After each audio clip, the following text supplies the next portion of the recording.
Inflation data came in cooler than expected last week, but is still higher than it should be. The markets loved what they saw, but the story is actually more complicated than that. Economists expected inflation to come in at 3.1%, but the actual data came in at 3.0%.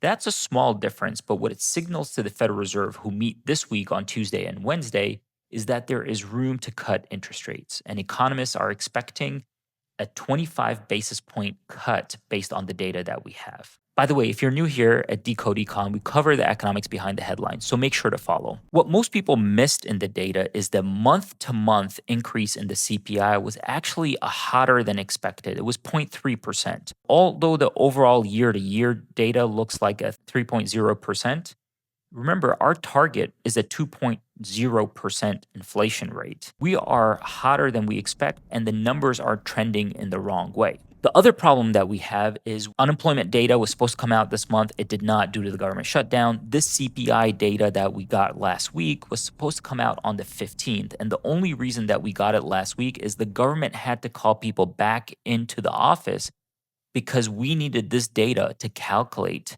the cost of living adjustment for Social Security recipients. Without it, they would not have had an adjustment. We're getting to the point in our economy where we need data to actually operate.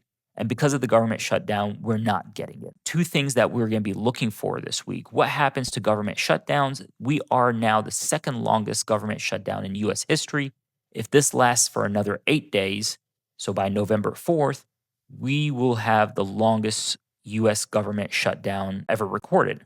The other data point that we're going to be looking at on Wednesday at 2 p.m. is what does the Federal Reserve do to interest rates? So stay tuned. Make sure to follow Decode Econ.